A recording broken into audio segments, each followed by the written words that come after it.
Groundhog's Day is coming up, so I've been thinking about the movie of the same name. It's about time travel.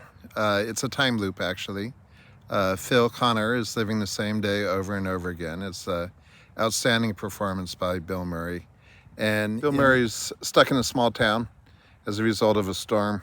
And he goes to bed at night in a hotel, and the next morning when he wakes up, he gets to live the same day over again as the day before.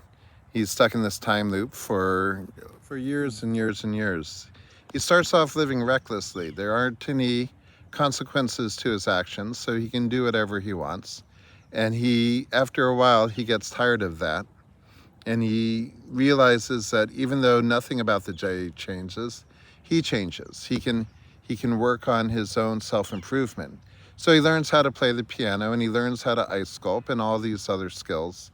And in the end of the movie, the slow incremental changes he's made to his own life affects change in other people, and he's able to break the cycle. And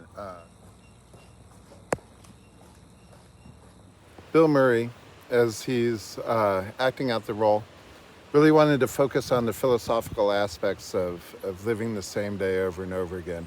And the writers and producers of the show were much more interested in highlighting the comedic aspects. And so in a lot of ways, the movie ends up being both, which makes it one of the best comedies out there. Everyone loves Groundhog's Day. And I often wonder, as Bill Murray's character does in the movie, are there consequences to my actions? Does what I do even really matter, or is the next day going to be pretty much the same as the last day no matter what I do? One of the things that fascinates me the most about T.H. White's The Once and Future King is that Merlyn lives backwards. It's the only story of King Arthur where Merlyn lives backwards. And so it's the story about time traveling. And while T.H. White doesn't always emphasize it, it's always sort of there in the background. And it fascinates me as a teacher, this idea of only having one student and remembering the results of the lessons that the student has, because Arthur goes on to do all these crazy things. And Merlyn is able to use those memories to craft the lessons specifically for just the one student. And I think that's such an awesome, such rich soil for a story to be built in. One of the things I like about the King Arthur stories is every generation is able to put their own spin on the legend. And White's spin is Merlyn traveling through time. No one else had done that before him. In the nature of copyright law, no one's allowed to do it right now because his character is still protected. Merlyn, as a time traveler, is still protected. He's born in the future and he lives backwards into the past. It's sort of like Benjamin Button. But I'm totally fascinated in how that works. Like, what's the mechanics of it? Does he live sequentially backwards? Because that would make conversation really difficult. Or is it in chunks?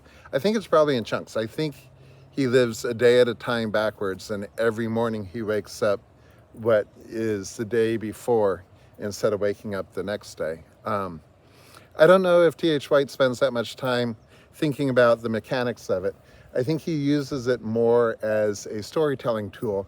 He is interested in taking things that happen in the 21st century, in the 20th century rather, and bringing it back to the medieval times, sort of like Mark Twain does in Connecticut Yankee and King Arthur Court. It's this ability to compare what life was like for King Arthur to the life that we're living today.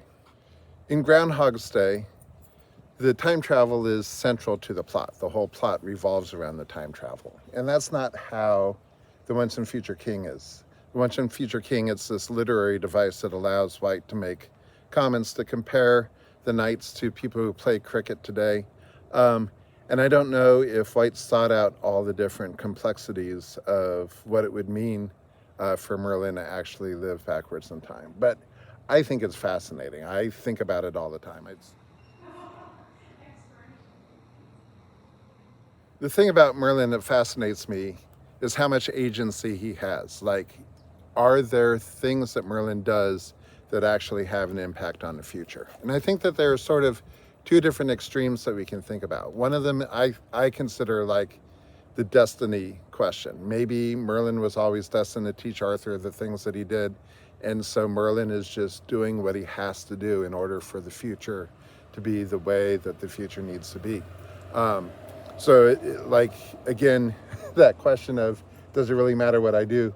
Merlyn is sort of locked into what he does because he's not able to change the future. And that's sort of the boring way of looking at it.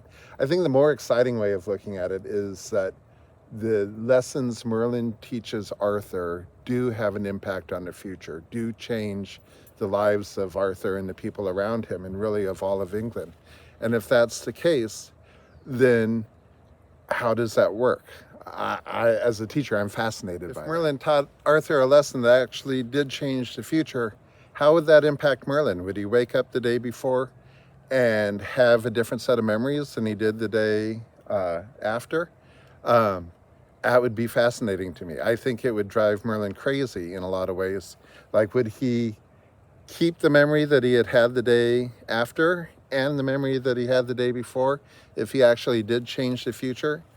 It makes it really tricky. The destiny way of looking at it is a much simpler way of dealing with that time paradox. But the agency question, if Merlyn actually does have an impact on the future, that's like the more exciting story for me. About time travel always highlight these questions for me. What am I doing? Am I changing anything by the way I live my life? Do my actions have consequences, or is it all just sort of destined? Is tomorrow going to be the same no matter what I do today? And I think these questions are central to all of us, and also central to education, for both teachers and students. Are the things we're learning things that are going to have an impact on our future, or are we just sort of jumping through hoops and doing what we have to be doing?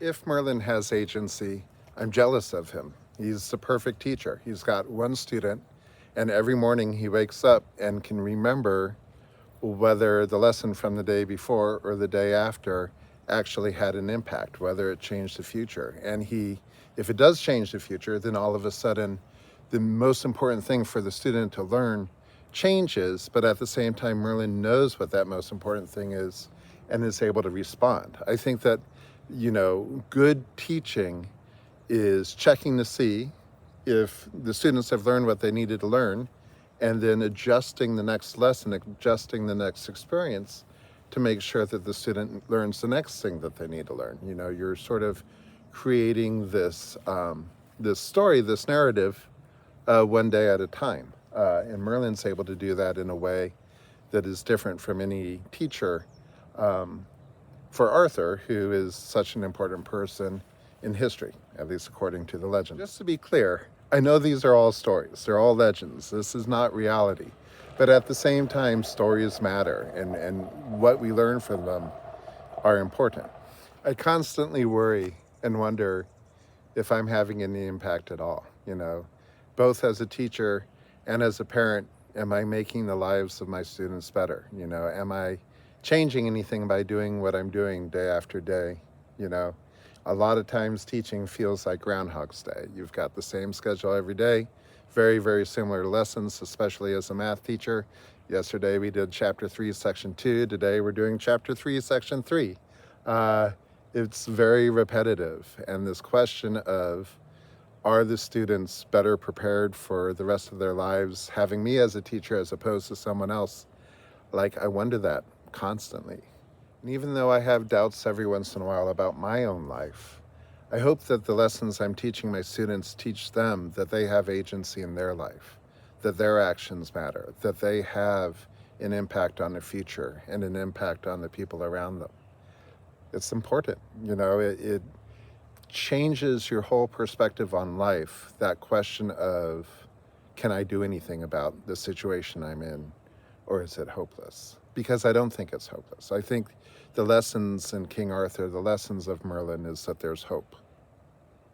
And I want to talk a lot more about that, but maybe next time.